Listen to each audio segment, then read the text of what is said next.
Do-do-do. Special edition Star Trek mode. Space, the final frontier. These are the voyages of the Starship Enterprise. Its 5-year mission to explore strange new worlds, to seek out new life and new civilizations, to boldly go where no one has gone before. Well done. Story, funky fantasy man as Captain Nathan Helm. And the bull as Lieutenant Alfred Muller. And Stratos Eros as Brigadier General Ryan Morgan. And special guest, Lieutenant Commander Data. Wow, well done. What an introduction. I only have one well question for you. Are you an android? I am. Good. Well done. You won't hear any contractions. I will try to keep that to a minimum. Wonderful.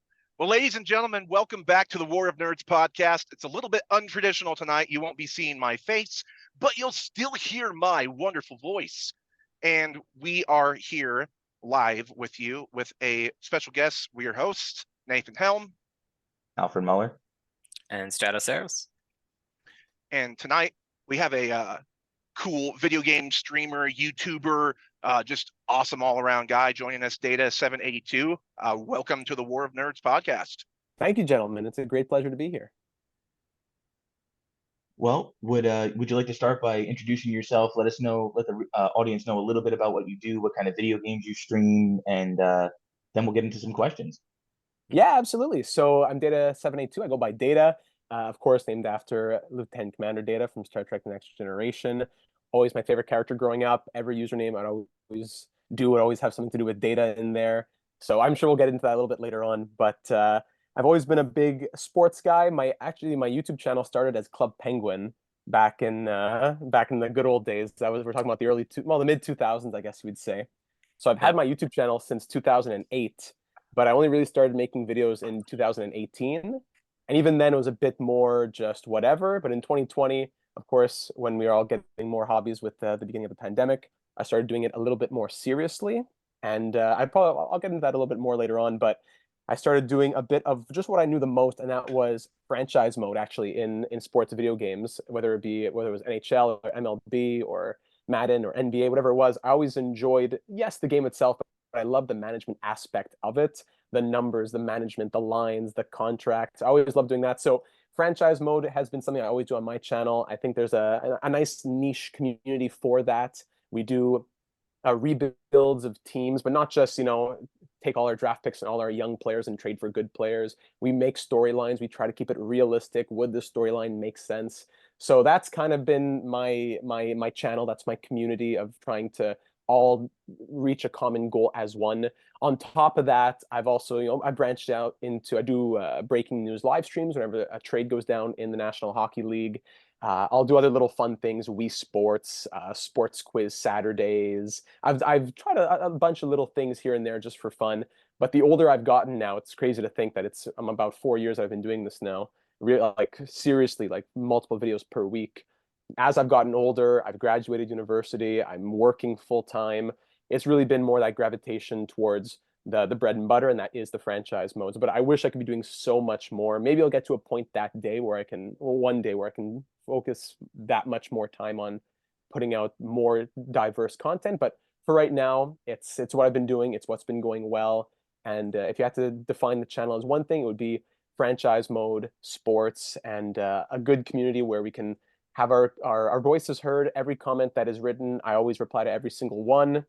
Not to say like I put it on a check mark, but to say that your thoughts have been heard, your thoughts have been added to the board collective, and we make decisions from there. So that's pretty much what the channel is, but it's a lot of different things aside from just hockey franchise mode, but that's the main thing that I do. That's fantastic. Data, when you respond to everybody's comments, I've taken that to heart. Because I think that as a streamer in your case, or even like indie authors like we are, or anybody who just is on the internet, like when you put something, when you talk to somebody, it's kind of nice to get a response back. So I've taken that and run with it with my own stuff. Like anytime on a TikTok I get a comment, I make sure I reply and not just hit the like button. I want to respond in some way so that they know that yes, they've been heard, and I'm not just putting out content and hope they just view it. And there's a dialogue there. That's absolutely it. On top of my content in particular, I'm putting out videos that are usually like 45 to 75 minutes.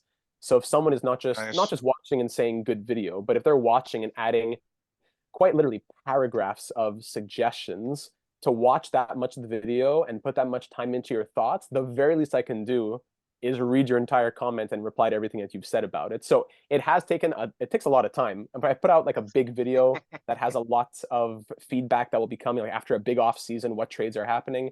If I get just 15 or 20 comments, that could a good couple hours. So Yeah. when I have like a little stretch of time, let's say a few days where I'm off work or something, I'll say, okay, this day is comment day, this day is recording day, this day is editing day.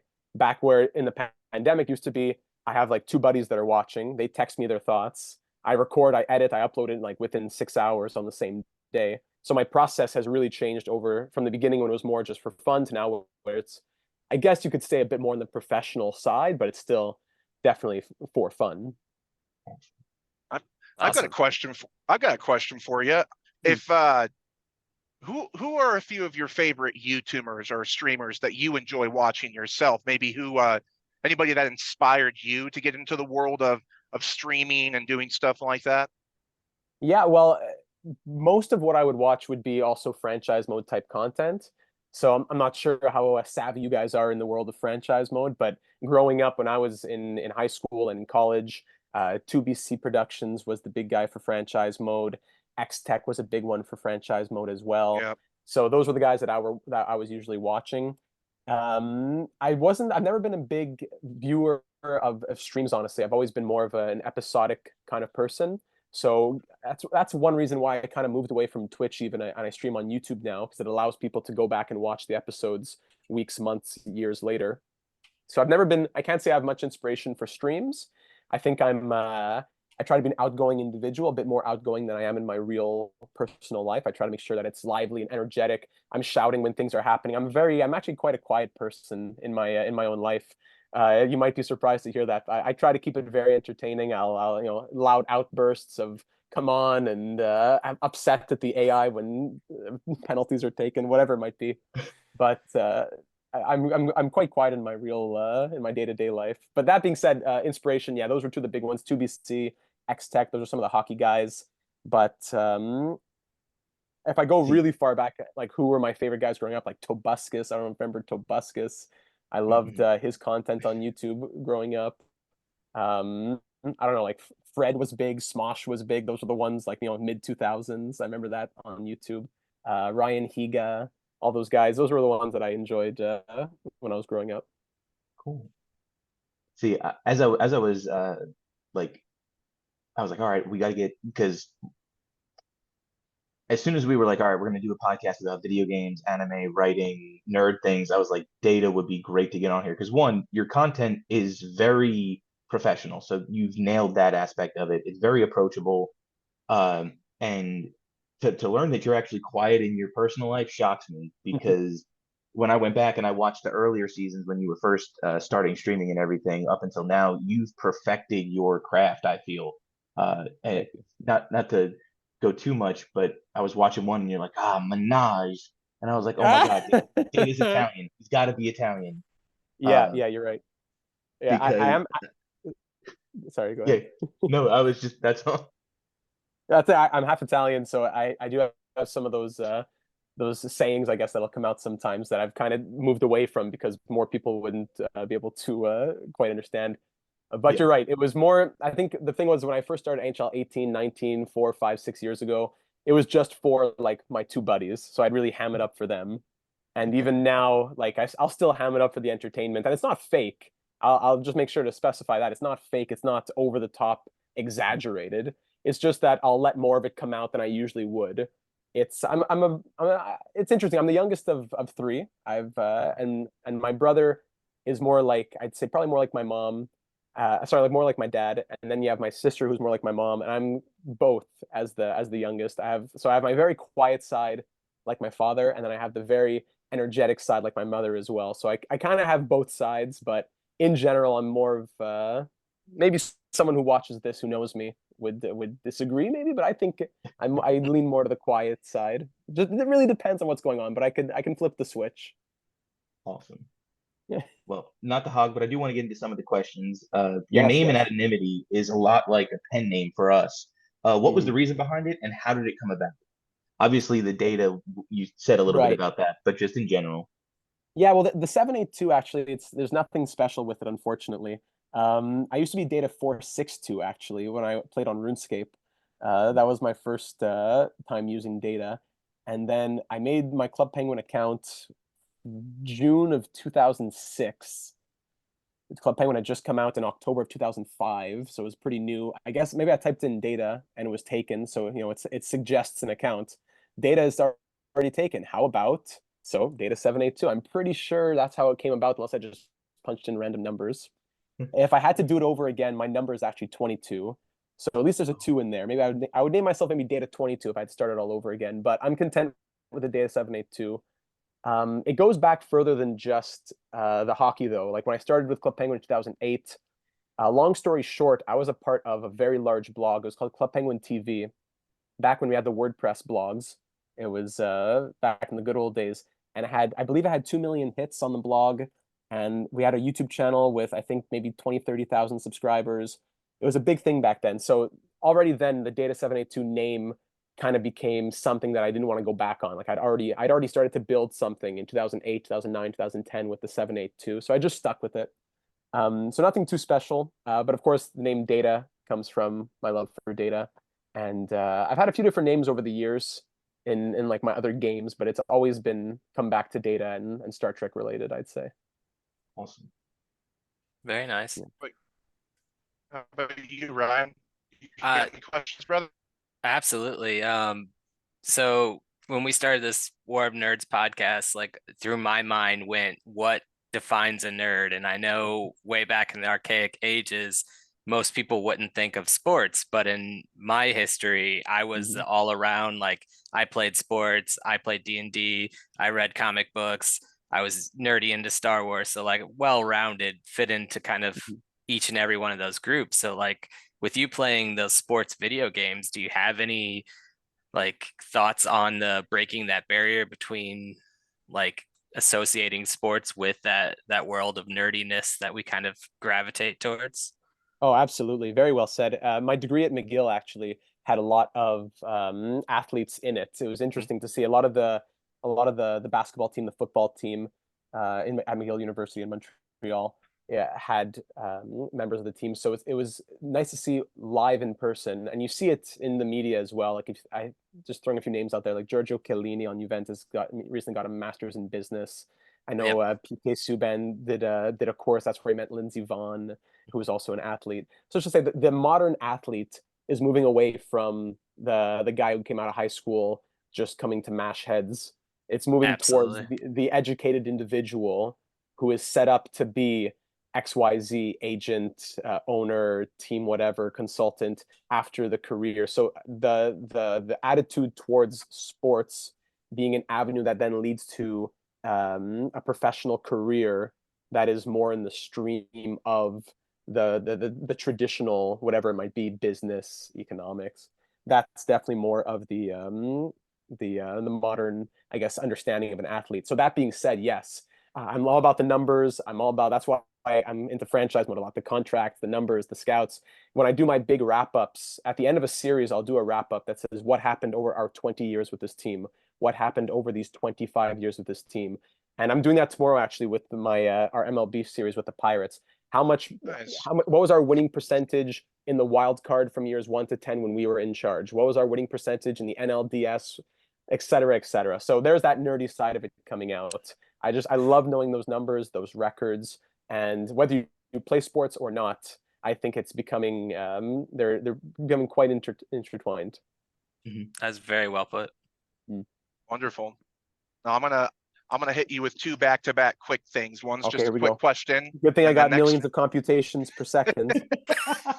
and then the next one, Lieutenant Commander Data, Mm. is going to be an actual war of nerds. It's Okay. something that we've wanted to do on this channel, and we're going to do a test run with you for about 10 minutes. But my quick question, if you had to choose a secondary favorite character besides Data, who would it be, and what was your favorite arc that they were in? Wow, is this all Trek or just next gen? Next generation, the original, it's up to you, brother. Oh wow. Wow. This is really coming out of left field. You might find parallels between this, but it might be the Doctor in Star Trek Voyager. And you might find parallels to Data there, but it might be the Doctor. I'm not done Voyager yet. I'm halfway through season 6, so I'm just at the end. I'm right near towards the end, so I can't speak to how his arc finishes. Favorite arc of the Doctor has just been, oh man, just him learning to sing, him learning to love, him learning to be able to interact, I guess, in a lot of the same ways that Data did.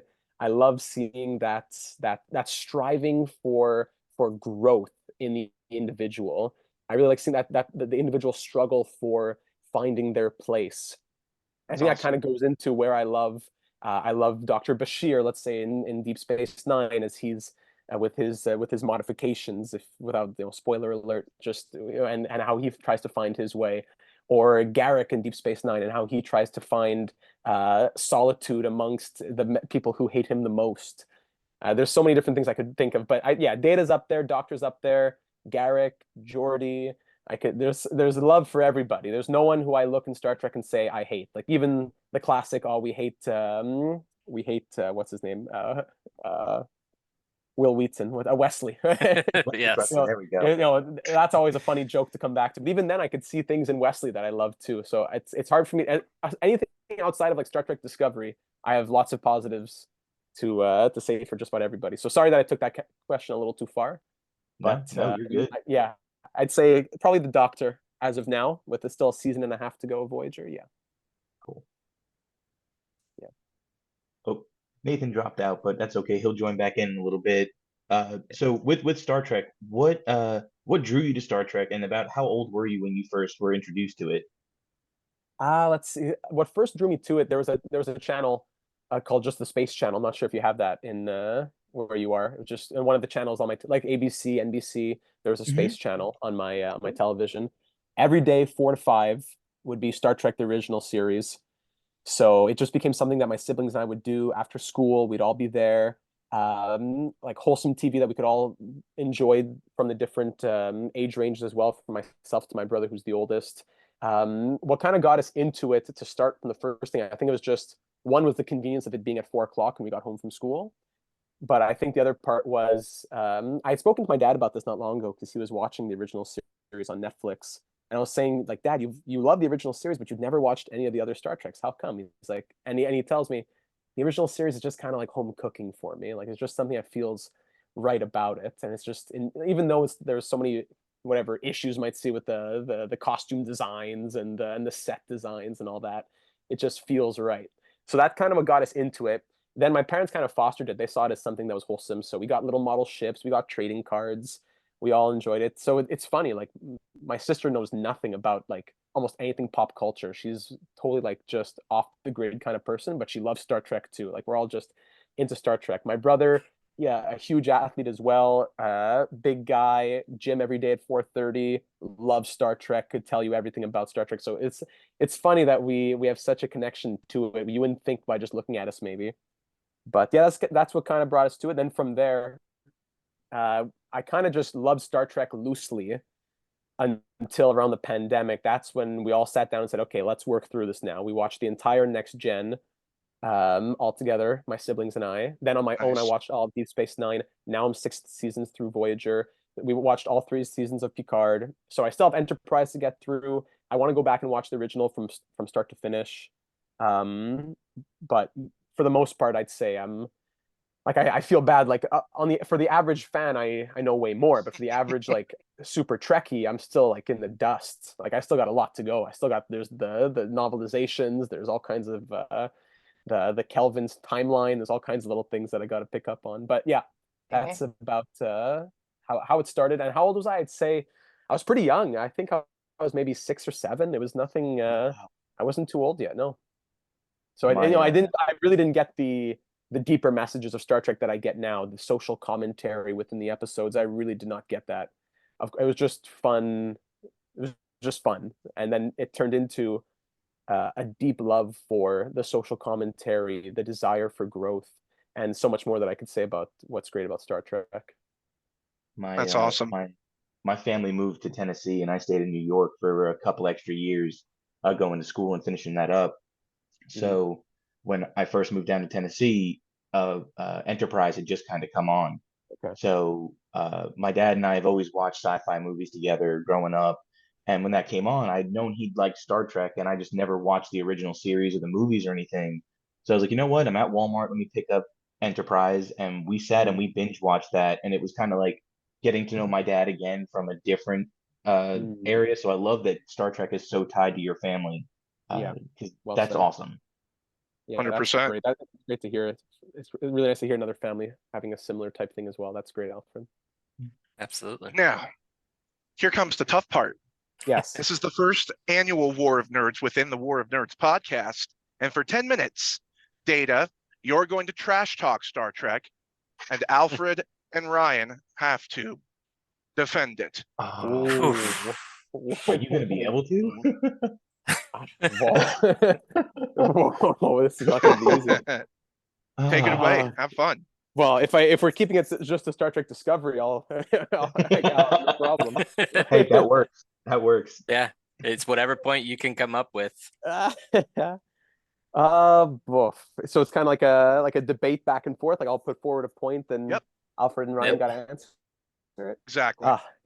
It'll really be. I'll be ready to answer my own question, but I'll leave it to you. Well, good, because I probably won't have the answer. That's then lies the rub. I don't know. Something you hear debated a lot is Star Trek has too much of a focus on social justice and things like that. That's it's ruining Star Trek, and it's just getting in the way of the story. So Star Trek is dead. No one likes Star Trek anymore. It's dead. I think that that's what I feel. Jerry Bruckheimer, right? Mm-hmm. Yeah. What he was kind of going for when he created Star Trek. I think that. Oh no, Gene Roddenberry. Gene Roddenberry. Thank you. I thought you were saying for the writers. No, that's Gene Roddenberry, when he was creating Star Trek, he wanted to bring people together. The whole idea of the Federation of Planets, the entire world coming together for a goal. When you break it down to how we got there, I mean, you may run into those kinds of social justice warrior kind of things, but that's part of, I think, his vision from the beginning. So when you may not, for those who may not like Star Trek or find those being the issues, you got to remember the entire idea behind it. And I think continuing that going forward has only strengthened Roddenberry's original idea. Yeah, I definitely second that, with the idea of just putting that many different species and types of people on the same ship and making them work as one cohesive unit from the very beginning. Kind of counters the argument of it now only in this century being, or this decade being, a social justice mission, when they've been doing it from the very start of forcing that civility between the different types and brokering peace across the entire galaxy. So yeah, I'll join the trash talk side. Data needs a Okay. co-companion. Yeah, I need some help here. I'm gonna start Googling. Wouldn't be a real fair fight otherwise. So when Star Trek begun begun before Star Wars, even before the movies came out, and with the original Star Trek, you started solid. Captain Kirk, the original Spock, Leonard Nimoy, rest in peace. And then the next generation comes in, its spunky little brother, and the whole, it was very much, social justice, love everyone. Back then, that message came a lot across queer. Well, now you've got Picard. Don't get me started on Picard. It's god awful. It's trash. Every season of it is some excuse just to get Patrick Stewart to continue the role of Captain Picard, but it's dead now. What we loved about Captain Picard and they're not portraying that, and they're not portraying Gaiman the same either. So you take two of the best characters from the next generation, and you just take a dump on them. So there you go. That's my trash talk for the modern age. I do agree that Star Trek, that Picard season 2 was not good at all. I'll join in and say that no satire. I'm with Nathan on that one for Picard season 2. It's the general consensus you hear from most people is that season 1 was all right. It was okay. It's nice to see Captain Picard back, and then season 2, it's just like why, why? Just don't. Just go away, far, far away, to a galaxy somewhere else. It essentially got retconned, didn't it? Like everything that happened with the Borg and all that. Like oh yeah, completely against the lore of Star Trek. Even it's like, what are y'all even doing? What are y'all even doing? Okay, so we can all agree on that at least. Yes, I think try to defend that. I think when you take a character and you try and develop them, you could end up, to use a phrase from another series that was around the same time, Happy Days, jumping the shark. You kind of get away from what the purpose of a character is, but you can probably still find little grains of what made that character so great. Just now they're older and more developed. On a roundabout way to try and save the second season. Yeah, you know what? That's well said. That's well said. I'll give it to you. Yeah, and that works great for seasons 1 and 3. I was to say season 3 does bring it back. Yeah. But I would say most of the people that are making that argument, Nathan, are coming from it from the old Picard view. If you look at that show solely on this is Picard's journey separate from the old ways, it's a completely different show, and that jaded bias from the first season masks what it is supposed to become in its own show. Sure. And I'm going to make things even harder now. We're going to narrow in on the next generation. You ready, Data? Let's crap talk this. All right. You've got Wesley Crusher, the most pathetic character ever created, and the most pointless character ever created. Silence, Wesley! Shut up, Wesley! Go to the bridge! Wesley, shut up! It's like every 15 minutes, it's Wesley Crusher. Shut up, go away. No one wants you here. And the thing about Wesley was he was a great character, but they ruined him because of the fact that he was a nuisance anytime that he was in the scene. Because Beverly Crusher is one of the most beloved characters. And then you get into the stigma about Wesley Crusher, and then we got to go into Data. Data, another beloved character, saying I'm an android every episode, at least 3 times. Yeah, that's we fair. know. We all know. All right, I've crap talked. Your turn, Data. No, I agree. The first couple seasons of Next Gen aren't great. I think it goes into Gene Roddenberry still being very involved, and of course, we already spoke about Gene Roddenberry and his vision and how incredible that is. And there's nothing I'll say against that. Absolutely not. But I still think he had a lot of his older mentality. I don't know, the way, you got the dresses, Deanna Troi in her dress. You got the nations, not the nations, I guess the planets they were going to.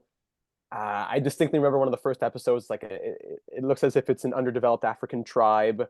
So it's, there was a few kind of so things that he was bringing from the 60s and 70s into the 90s, which I just didn't think translated as well, especially when you're trying to say, like in further seasons, they're saying like, okay, like that Federation is like so far in the past, like here we are in the new age with the Galaxy class ships. But yeah, so I'll agree. Seasons 1 and 2, the average show needs a season or 2 to get off the ground, but it's not like, okay, they're learning their way, we're learning the characters. Like, no, season 1 and 2, it was just not good. It was relying too much on that old Trek, and it wasn't really, and as great as that old Trek was, there had to be more, and that's what we got in seasons 3, 4, etc. So I will agree that there were, and then on top of Wesley, and it's true, Data, every episode being about I'm an android, for sure. It's I will say that I see it. I see it. Because he is an android, if you look at it from a character standpoint, also from the fact that you're bringing, catchphrases were all the rage. So I'm an android could be considered Data's catchphrase. Also, he is an android, so the logic center, like I haven't watched Next Gen in a little while, but basically I could see the scenario where he's like, Data, why are you doing this? Well, I'm an android. You should know this. I don't understand where the question comes in. Obviously, I'm going to be logical. Obviously, I'm going to be rational and not let emotions overcome anything, or it's similar to Spock in that regard. So where it could be come across as, oh my goodness, why is he saying this again? It's a character trait or flaw in this case. And you know what? Um, I'm sorry to interrupt. Just to add on what Alfred said about Spock. Go ahead.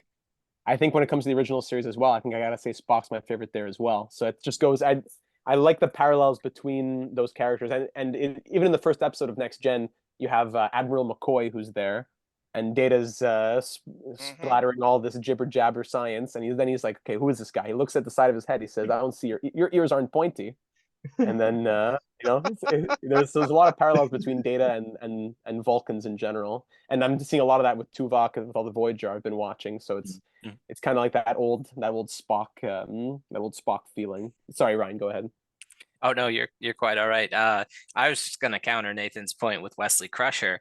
As writers, as writers, we know there has to be an unlikable character that raises all those other characters to a new level of joy and likability. The fact that he was so far down just rose everybody up higher. So to me, strategic point having him in those episodes in that way. Very good. That's a point well made there, Captain. But to be a general, well, that was about 10 minutes, so da da da da Made it. da da da. I recant everything. That's fine. So to clarify, what we're going with Battle of Nerds is taking someone who enjoys something and putting them on the counter of it. And whereas I'm a Star Wars guy and I've probably not watched more than 10 episodes of any Star Trek, having to defend Star Trek in your honor. So. Oh, thank you. Well, I think that really speaks to why we love our things as well. If you can't defend why you love something, and if you can't acknowledge its shortcomings, then it's kind of just blind, right? So as much as I love Star Trek, there's a lot of things that I could talk about, like this. Of course, the smaller details. If it was major things, I probably wouldn't be in the fandom that I am. But anything in general, you got to be able to acknowledge its other side and be able to and discuss that. And for full clarity, I'm about 50-50. I love Star Trek for what it's for. I love Star Wars for what it's for. So whereas I know Ryan is more Star Wars, I'm about a 50-50. I love them both.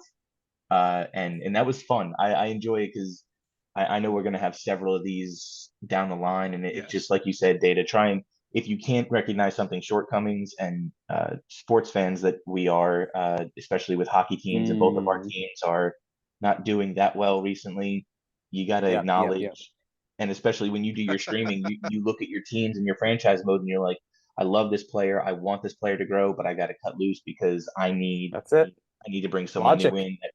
It's all about that logic. Yep. If I were a politician, I'm going totally off, but if I were a politician, I'm telling you, I'd make a party.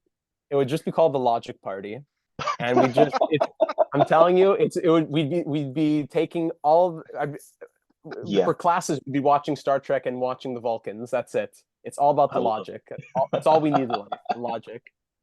But I do think there's a few episodes where they talk about like some sects of extreme logic that have become like extremists on the planet Vulcan. So there's also shortcomings to that, right? Pure logic. You got to add some emotion there somewhere. Yes. But before we get into some more philosophical style questions again, what are your opinions on J.J. Abrams' Star Trek movies? I would like to know. You know what? They're enjoyable enough. I think when you're able to separate the timelines, it really goes a long way. Even though it's a bit of a cop-out, I guess, in some instances, in some franchises. I think it goes a long way to be able to say, okay, I can enjoy this as more of like in a fun way, as opposed to watching it with a critical eye of saying, oh no, that goes against this that happened in this episode, and now that created a plot hole of X, Y, and Z. So it's nice to be able to watch it and just kind of have a fun point of view of it. And even if things are silly or not adding up, it can still be just enjoyed for what it is. So yeah, I enjoy the J.J. Abrams movies. I think they have their negatives as well, just as movies as well. I actually worked in a Sure. movie theater for 7 years before I graduated and work full time now. So that was like my job as a teenager and into my 20s. So I know a lot. Not maybe I don't know a lot about movies, but I've seen a lot of movies come and go and see what movies do well and don't. And I think the Star Trek movies did quite well. I think people enjoyed them for what they were. And again, when you're able to understand the timeline, then of course you have Spock kind of coming into the timeline, and there was that part of the end of this. Was it the second movie where you're I kind of think so. merging Yeah. the timelines a little bit? You know, you got to be careful when you're getting on that fringe. But for the most I part, yeah. 100%. Mhm. They casted. It was a good cast. Yes, it was. Benedict Cumberbatch playing Khan. I mean, it's hard to fill Ricardo Montalban's shoes Of as course, the original Idris Khan. Elba. Yeah. You know, Idris Elba and Carl Urban as Bones, and that just Mhm. the guy who played Spock was spot on in my opinion. Zachary But Quinto, yeah. yeah, so Urban especially though, really good bones. Really oh good. yeah, Great cast. Yeah. So I I'm a kind of doctor, have not a a. physicist. I know. love catching any I'm a blank, not a blank reference. There's Yep. if you really listen closely, there's so many. There's It so really many. is. I love it. Sorry, Alfred. No, you're good. So I kind of have a two-part question for you. So what are video games to you? Like, what are their purpose? And do you still find enjoyment or relaxation during your streams or your recordings? And the story and realism is important to you, and I think it's unique to your channel. I've watched a couple of different streamers, but none come as close as to you as to realism. Does that add to your enjoyment, or is that just something you find necessary now with your channel? No, absolutely. It's both, but it definitely adds the enjoyment a lot more because I've gotten to a point. I've been playing franchise mode. It used to be then there would be a gem mode, and before that it was dynasty mode. I've been doing that since NHL 07, I think I started. So at this point, it's if I play it just to win, it's too easily become a science. It's not even me playing the game. It's just me taking advantage of the game, who simulates well. Every team would just have the same players who simulate well, the same trades. So you have to be able to say, okay, Ovechkin's off limits. He's not leaving Washington.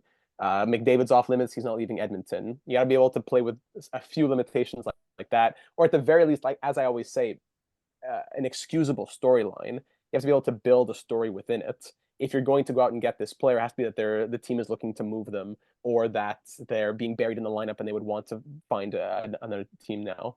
So realism, it adds to the enjoyment because it adds to the difficulty, and I enjoy the difficulty. If I just won the cup every year, it would be fun, but like it's gotten to that point where I've had a couple 3-peats, I've had a couple 4-peats back in the early days, and I said like I would tell myself like, what are we really doing here? I've kind of just broken the game at this point, and it's just another win, another win, another win. So keeping the realism, yeah, absolutely. The first question was if I find enjoyment and like relaxation, correct? You said, Alfred? Mm-hmm. Mm-hmm. Yeah. I do, but I do also feel the pressure.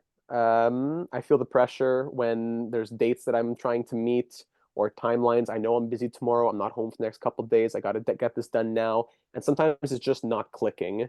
I'm tired or just, and I still live at home. I'm getting married soon, as a lot of the viewers might know on my channel. But I'm still at home. I'm still dealing with other people around, and I can't, monopolize an entire floor of a house for 6 hours. So sometimes I got to work around schedules, and I feel that. So there are times where I'm going to bed at midnight, 1, 2, to make sure that the recording gets done. The editing takes a very long time. I'm not a professional. As much as I may have learned, I'm still on iMovie on my Mac. I'm not using any crazy special softwares. So it takes a lot of time. So I do have some stress in that regard. But when it's just purely I'm on schedule, I'm streaming, I'm with the community, absolutely relaxation. I wouldn't do it if there wasn't any element of relaxation to it. At this point, I'm a YouTube partner now, so there is some monetization to it. But at the same time, I'm not making enough money that would, if I stopped it today, I wouldn't be going into poverty. Like it's not enough to be to take away my full-time job just yet, even close. So it's really, yes, to answer the question, yes, lots of enjoyment, but I have felt the stresses of reality come down on me, having to plan a wedding, having to deal with this and that, having a timeline of this. Now I'm an adult. Before it Yeah. was just my Zoom classes in 2020, but now it's real life things. So yeah, relaxation while feeling the stress is there, and the realism is 100% adding towards the enjoyment. That brings me to another question, and I've been wanting to ask you this one for a while. Do you play video games when you're not like streaming or recording, or is it strictly now kind of just for that purpose? I'd say it's about 90 streaming, 10 on my own. It really depends if there's a game. Like recently, Star Trek, what's it called? What's it? The Pick Your Path, like Telltale game. What was it called? Frontier? Was that what I'm talking about there, Alfred? I think But so. if you could pull it up, Let me see. you might be able to jog my memory there. But just to say, like that game came out and I was glued to it. But if I didn't have that game, I wouldn't have just been playing otherwise. Like if I have something to do, if I have free time, I'll spend it doing something else. I won't necessarily be a game unless there's one that I'm really trying to get through because I have some sort of reason that I'm doing it. Like the Star Trek game, a Telltale Pick Your Path type of game for Star Trek that like blew my mind. I was so excited to get into that. Yeah, that's cool. But aside from that, I do play FIFA 22. It's like a couple FIFAs ago, but I've been doing a long FIFA career that I'm still doing, that I'll do in my free time. On top of that, that's about it though. I have my own little FIFA going. I finished the Star Trek game. Back in the good old days when I was just playing NHL 08, NHL 09, I was playing Lego Star Wars. I was playing all the Lego games, Lego Indiana Jones, Lego Marvel, Lego Batman. All my platinum trophies. I'm very proud of my platinum trophies. Lego Batman 2, Lego Batman 3, and I got the Telltale Batmans. So I'm not even a huge Batman guy, but I have 4 platinum trophies from Batman games. A lot of racing games, actually. I did a lot of racing games. I have a Formula 1 save going that I'll do sometimes in my free time. But yeah, long answer just to say that the vast, vast majority of me on my console is recording, but it's a 2-for-1. I don't see it as work. I feel the stresses of the deadlines, but I don't see it as work. It's still my own series. It's still me having fun. It's just the more the merrier of being able to enjoy it with me, as opposed to I got to get this out to everyone. It's more I'm playing it and I'm doing my own thing, but I have a couple hundred people who are also in on it with me, who are helping to add to the collective. I gotta say that the community you've built is amazing. There may be 1 or 2 bad eggs, but for the most part, Sure. they're wonderful. I mean, I don't remember his name, you may, but the gentleman who donated a decent amount so you could get the PS5. Oh yeah, actually, he donated the PS5 itself.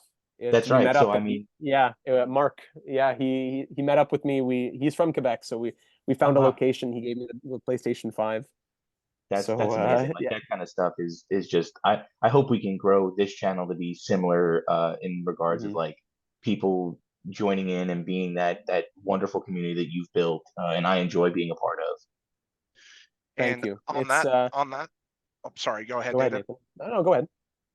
I was just going to say, on the note that Alfred just made, do you have any tips or advice to anybody who may be listening, wanting to start a YouTube channel or a type of, the type of community thing that you do with streaming, or just in general, for anybody who's listening? Right before I answer that, it's Star Trek Resurgence. That's the game. I can't believe I forgot it. Star Trek Resurgence, that's the name of it. It was incredible. It was very well done. I would recommend it to anyone. So yes, Nathan, to answer your question, I think the biggest thing is consistency. You really got to put in the hours. You really got to put in the time. Even if it's not that good. Like if you go back to my NHL 18, really my NHL 20. NHL 18 and 19 was just me having fun. NHL 20 is when I started to say, let's do something with this channel. I was putting out like a video every day, every second day. I was promoting it in subreddits. I was promoting it on Twitter. I was promoting in little niche places where it would be the right place to promote it as well. I didn't want to go into everyone's Discord and start posting links everywhere. That's not the way I wanted to do it either, which is just the places in which I thought people would enjoy it.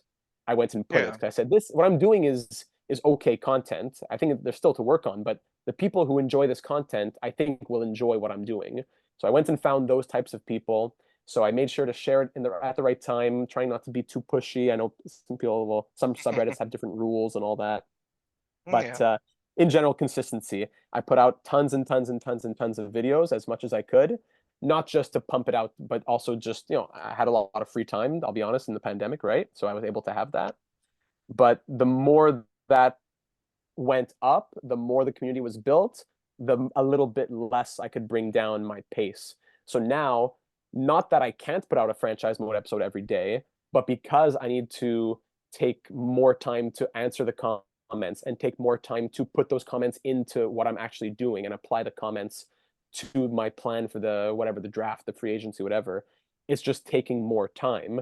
And it's taking more time because the community is bigger. So it works, one goes up, the other goes down a little bit.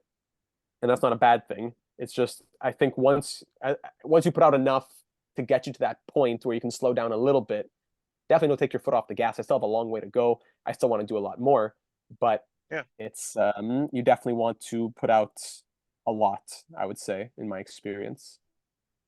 Thank Ryan, it you. looks like I you got a appreciate pretty that good answer. Mhm.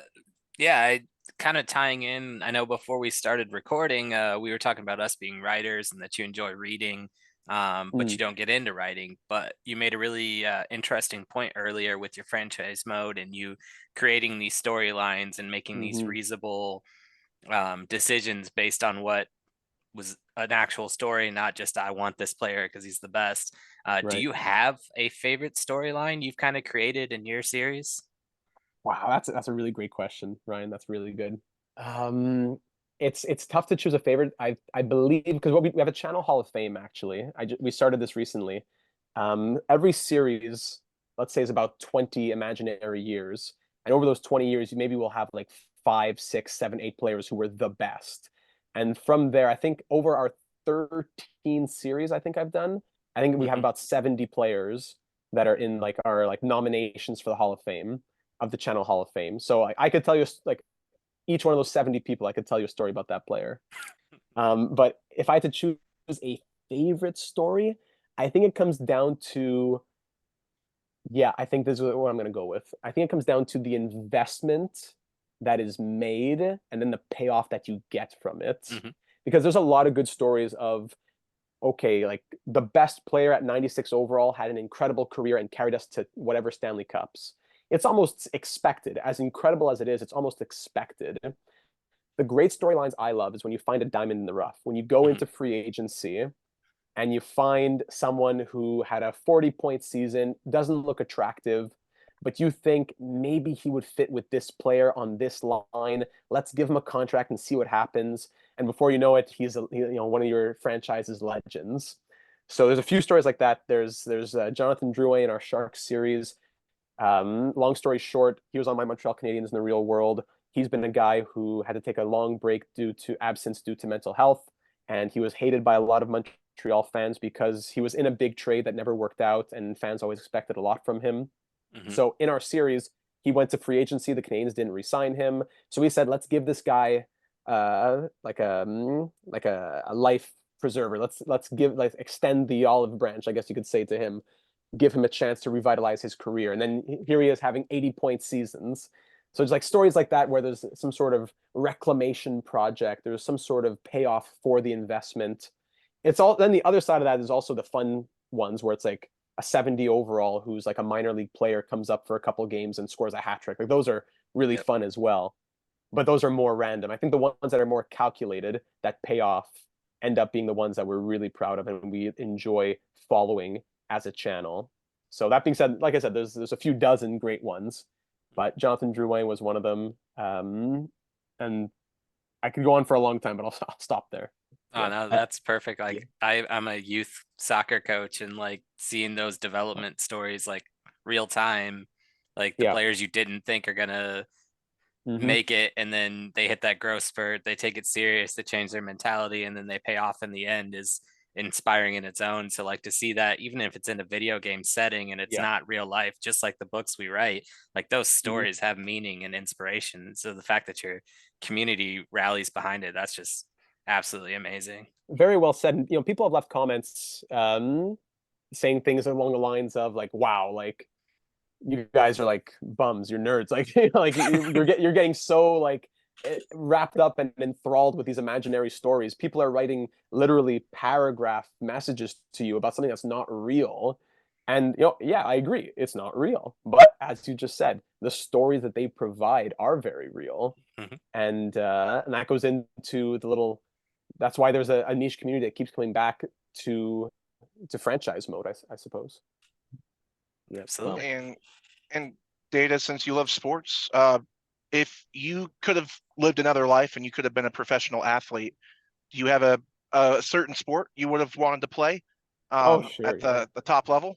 Yeah, ice hockey for sure. I'd love to be in the NHL. That was, of course, my dream growing up as a kid. Any kid growing up in Montreal wants to play for the Canadiens, I bet. So I played 10 years of ice hockey. I played. I think I'm officially retired now.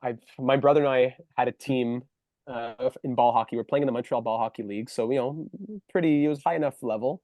We had a team in the Montreal Ball Hockey League, and essentially what happened was a couple seasons ago, I said, it's getting too serious. People are here to like cut your legs off. I'm ready to just call it a career. My brother said, "Come on, one more season." So I said, "All right, one more season." First game back, second shift, twisted my ankle. Or sprain, no, more than that. It was a grade 2 sprain of my ankle, and I haven't played since then. So I still played pickup. Absolutely, I love hockey. I love playing at rinks near my house. That's a big thing about Canada. There's a lot of public rinks, ice rinks, and just boards for playing with shoes. So there's a ton of public rinks that will like the availability of a basketball court for the US will probably be the availability of a rink near my house. So I still play a ton, but yeah, I've kind of unofficially retired from playing in a league because I find it's too many just like middle-aged men who are there to take their anger out on you. Yeah. And as much as I can appreciate that, it's just I'm not, we all got to work in the morning. I'm not here to get my legs broken. There's actually a rink about an hour from my Absolutely. house down here in the south, and I love it. I haven't played much recently, but it's a limited contact to no contact league because again, most of us Mm. are 30 some odd year old guys just trying to relive some teenage years playing hockey, the sport we love. And Mm-hmm. when I found that, I was like, yeah, I'm gonna be hanging out there as much as I can. There you go. It's great. In the But summer months, we'll go there at and there's these big like spotlights that will light it up late into the night, and people from all over the community will come. And Montreal's a great melting pot. So you have all different communities. A Haitian community will come and join us, and then the Italian community will come and join us. The Greek community will come and join us. And by community, I don't mean like dozens of people, but like 3, 4 from each little borough. And we'll have great games that go till into the night, and it's just part of life. So I enjoy what sports do for that. Actually, long story short, because in Quebec the education system is very different, but between high school and university we have something called CEGEP, and in CEGEP it's because we graduate high school grade 11. There's no grade 12. So essentially, what grade 12 and I guess grade 13 would be is kind of like a middle in between high school and university. So in that, you can take a 2-year or a 3-year degree. I did a 2-year degree in sports and leisure because I didn't really know what I wanted to do. But I took a lot of courses in like the sociology of sports, the psychology of sports, the anthropology of sports, stuff like that. And it just gave me that much of a greater appreciation for how sports bring people together, are a reflection of society. And I think that goes into also, I guess, my desire to bring communities together through the channel. Mhm. well, Yeah. I know we're getting close to time, but I do have one more question for you. Sure. Where do you see your channel and Data 782 in the next 3 to 5 years? Is there Mm. anything you want to branch out into? Is there anything you hope you have more time for, or just go with it? Where do you see the channel in the next 3 to 5 years? Another great question. You guys are really great at posing your questions. Goes to show that you're writers. Thank you. Over the last few years, I've seen. I try to keep stats each year. I put them out every year on January 1st. The growth of the channel has been pretty good. I see in the last few years, I've seen maybe a couple thousand subscribers a year type of thing. So I think that what I'm doing with franchise mode, and a lot of my views come from like how to do your scouting, how to do this. Like the guide videos are usually what give me a lot of traffic. So I think that's always going to be a part of it. I think I have a lot of just head knowledge from all my years, and I want to continue to share that. I enjoy the teaching element of it. Um, that being said, I think I also want to continue to branch into what I've been doing the last year and a bit, which is more the real world of hockey. So like trade deadline, I'll do maybe live coverage during the deadline. At the draft, I do live coverage on draft night, stuff like that. Breaking news, I go live for a live stream. So I don't want to be too much just a little bit here, a little bit there, but I do want to also have a bit more of that focus on the real world of hockey as well as I have been doing, but I want to continue doing it. And I think if I had to really think big picture, I'd want to branch out into other franchise modes as well. It used to be only NHL. From there, in the last couple of years, I've been doing MLB, the show. I've tried Formula One franchise for a little bit once. It's just that it's hard to drive with the controller, so I kind of stopped. I need to buy the wheel. um, but on top of that, I know there's Madden, I know there's NBA, and there's a lot of things that people have been asking for a long time. So if I had to really think what would I branch into, that's not just like a one-off fun video like Wii Sports or something, probably would be other franchise modes. Just that I'd have to learn, and that's where the community helps out a lot. It's like when I started MLB The Show 20, I was the community that taught me how to do everything, and now here I am making videos on guides for how to play it. So it's a lot of the community helping out one another is a big element of the Discord and all that we've built. Cool. Yeah. Very nice. That's awesome. And I've got one last final question for you myself. Sure. In your career doing streaming and all the things that you've talked about with video games and sports and all of that, what do you feel like has been the most impactful and meaningful part about it? What do you feel like you've gotten out of it? Like, has it been interactions you've gotten with your viewers? Has it been an experience you had along the way that just made you know, yeah, this is awesome? Or just, what was that one moment where you just knew, like, you just loved it? I had a few of those. On top of just the joy, like let's say we're doing a live stream, it's a 4-hour stream, it's midnight, we just won the Stanley Cup, we're like 30, 40 people in the chat. Like on top of that enjoyment and people saying, wow, what a night, thank you, made my weekend. I think it's also the comments that come and say things like, my son and I love watching the videos, we always look forward to when they come out. There's one viewer who left a very, very generous donation at the end of last year, saying that in 2023 he had lost his father, and that one of the best ways that he was being able to just like find enjoyment in life was being able to sit down and watch the videos and be like engrossed within the storyline and enjoying the franchise mode series that we did. So there's been a few of those, but those are two that really stand out to me. Being able to give people not I don't think escape is the word. I think anything that we enjoy doing is kind of like an escapism, but I think just being able to give people an outlet for being able to turn off the real world and not just watch something else. Some people just do, but being able to be involved and feel as though we can have some sort of control and impact. So much in this world's out of our control, which is just, that's just reality. But being able to have some sort of control and building towards something and doing it as a collective. And the people who leave those comments, who not, the ones that say, thank you for this guide, you just saved my life, are, those are nice and very thoughtful. But the ones that really say that, like I said, that it's making a change in their day-to-day lives of, I enjoy doing this because of X, Y, and Z with my son, with my whoever, that makes me feel like, wow, this is real. This is not just me just playing franchise mode for my couple buddies back a few years ago. This is actually like people look forward to this in a different way. And I think there's a certain level of responsibility that goes with that. Absolutely. That's awesome. Well said. Yeah. Well, I believe that brings us, we're right about at that hour mark right now. Yeah, so perfect. We're gonna thank you so much, Data, for coming on. I'm glad Alfred was able to reach out to you, and you're definitely gonna have to come back as a guest. I would Absolutely. absolutely love that. This has been a very enjoyable experience, gentlemen. This has been a great time. All three of you are very well spoken, very knowledgeable individuals. I have no doubt that if you continue with the consistency and the hard work that you're putting in, this will be a great thing one day. And I'd be happy to be a part of it another time.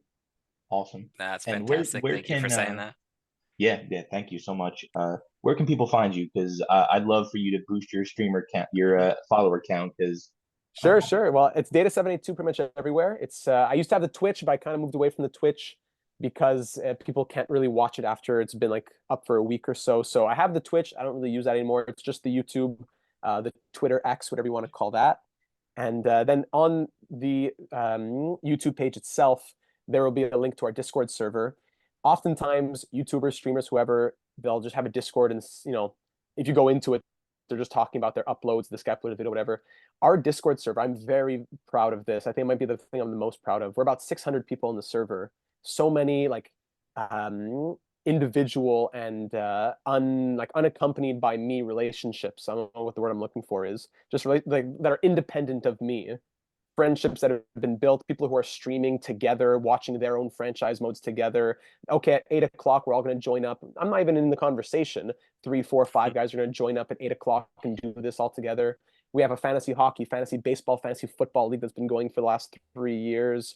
So I really am proud of that. And so I would say if there's anyone who wants to join in to discussions on sports, on the real world, or just get advice on their franchise modes or just anything else in that realm, the Discord server would be the place for you to join, because that's like the hub of conversation. It's not just it's really like 10% about me and my videos. Everything else is going on in there. That's what I'm proud of, to have built a good, wholesome community for all ages to come, and I'm glad that it's been able to grow. Awesome. When we post this on YouTube, we'll drop that Discord link. I'll have Alfred grab that from you off camera, Perfect. and we'll Awesome. post that along with your YouTube, a link to your YouTube as well, for Lovely. this video, so that folks can find you. But otherwise, we're gonna wrap this bad boy up, ladies and gentlemen, listeners of the podcast. Thank you for joining us for this special guest edition. It's been another fantastic episode, and we look forward to seeing you next time. But until then, funky fantasy, the bowl, Stratosaurus, Data 782. Live long and prosper. It's the War of Nerds. See y'all next.